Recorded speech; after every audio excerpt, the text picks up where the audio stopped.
Art, which is a blog about arts and culture. And I thought so. I thought so. By art. This is not a tattoo. No, by art. I by thought art. that art Yeah. has something to do with culture. So it's more or less easy to change laws and institutions if there's a political will and the timing is right, but it's far less easy to change people's minds. There's no fast track way to do that. What do you think, what's your opinion, what can be done by people or by groups of people who support European unification towards a federal Europe on dealing with the issues of national stereotypes? And I'm referring to both the self-image of each nation and the image of the other, so that the idea of federal Europe can be accepted by the masses, large groups of people, and not just a few pro-European intellectuals or politicians. In other words, how can we make people feel comfortable with the idea of relinquishing national sovereignty? Well, there are two things. My correct, political correct answer on sovereignty is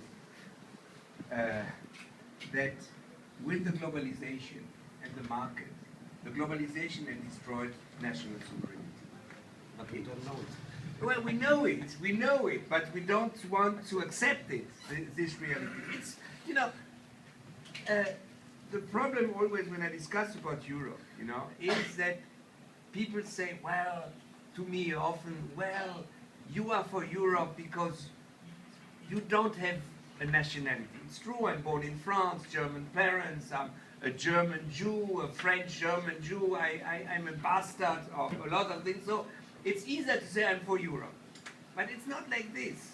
I think that the idea of a nation state, a democratic nation state, was a state that protects you, gives you social insurance, protects your sanity, gives you school, also protects you against aggression, etc. And organize your economy. Now, most of these things, you can't do it at the national level anymore. It's why I say if, you know, the argument that I said before, in 30 years there won't be any European state in the G8, it means all we are able to understand that a certain European way of life and a certain social model, even if it's attacked today by the neoliberal. If you go to Texas, you take a Texas young woman or man and take them to Europe, and they go to Europe and they will say, well, Europe is social, you know, it's the same. You know that Obama wanting to Medicare for everybody, the debate was in the United States was, it's socialism, it's Stalinism, a Medicare for everybody. So you see that we have a certain level of social identity in Europe, even if it's in a bad shape. I wouldn't deny it, no. Yeah? So it's an idea of civilization. And now I come to the identity. I would love, you know, if I would have money, I would love to give, in order, take 5 young European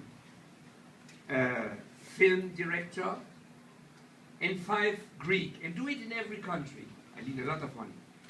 And I say, do me in 10 minutes your image of Greece.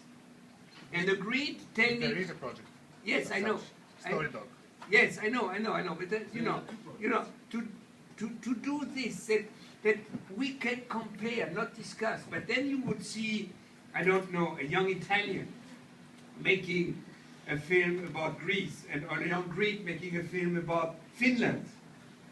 He would say, oh, it's cold, and half of the year is you don't see the sun. I don't know.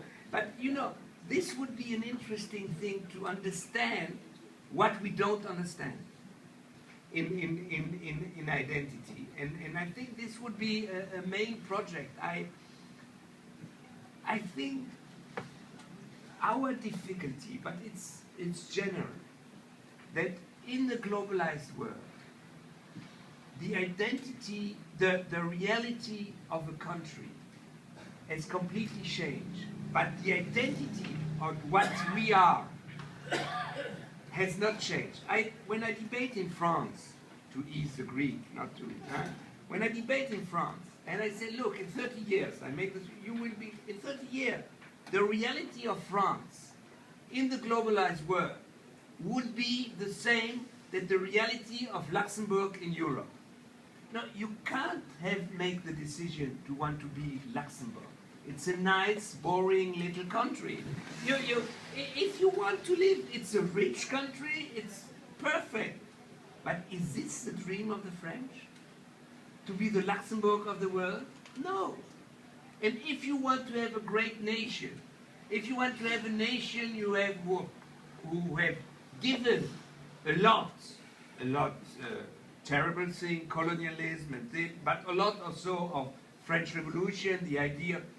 Then, if you want to play this role in the world, continue, you can do it only through Europe. And this is interesting thing. You know, you asked me on the Constitution, but also on the reality fight in Europe. You know, if you talk to French people, they say we have the French Revolution, the Declaration of Human Rights. Perfect. Tell me, when in France the women get the right to vote? Not 1789. No, 1945, 150 years after the French Revolution.